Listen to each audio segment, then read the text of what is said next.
Good morning, everybody, and welcome to lesson number 4. Today we're going to learn about an amazing writer named Zora Neale Hurston, but first, let's review what a historical figure is and what that means.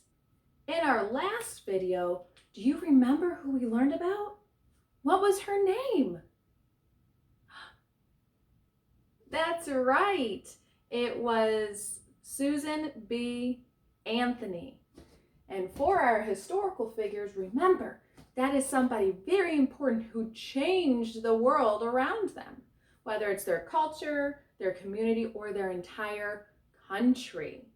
The person we learned about yesterday, Susan B. Anthony, is from Rochester, and she was this kind of a historical figure. Do you remember what these people are and what these people do? Okay, I'm going to give you a hint.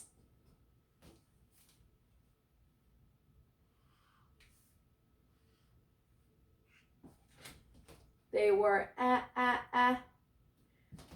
activists. That's right.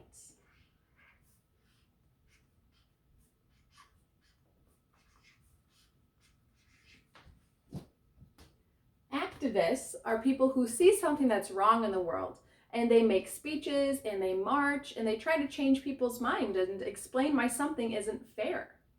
The second person that we're going to learn about today is going to be this type of historical figure. Right down here.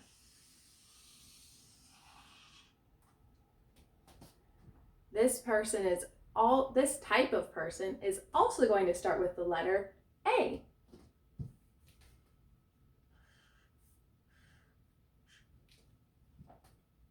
Do you remember what these people down here are?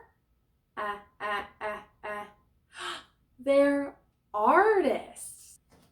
A historical figure who is an artist can create art, whether it's performing art like music or plays or musicals, or visual art that is going to be things like drawings and paintings and sculptures, or they can create literary art. Literary art are going to be things like books and poems. Zora Neale Hurston is a literary artist. Let's learn some more about her. Oh my goodness, would you look at that?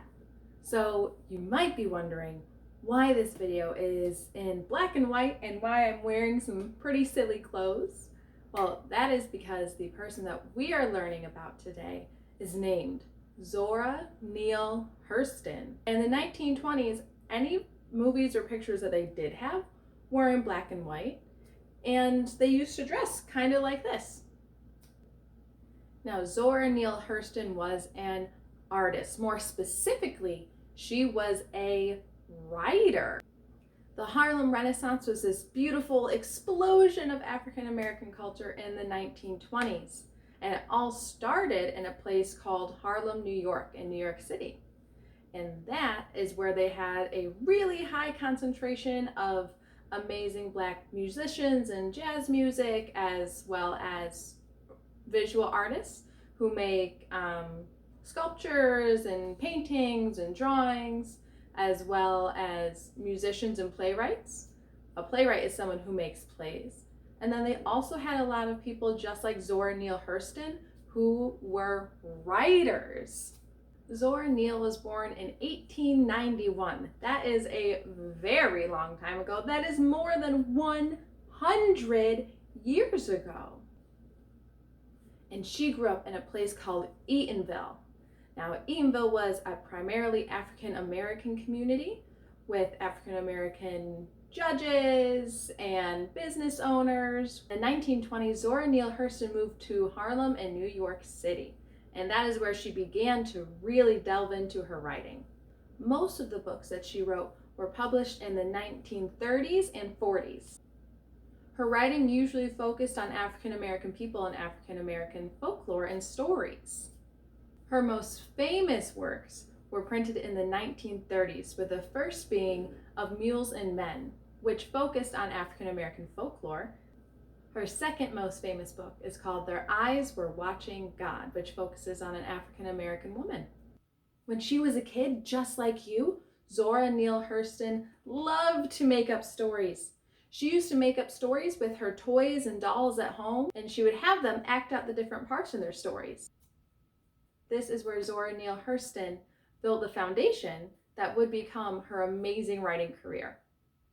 Now, please be sure to watch the video that is linked in the description below. That video will bring you to a very kid-friendly video from PBSkids that gives just a few more little snippets about Zora Neale Hurston. When you are all done, please send a video through your class dojo to your teacher of you making up a story with your toys just like Zora used to. Have a great day, everybody, and I will see you in the next lesson.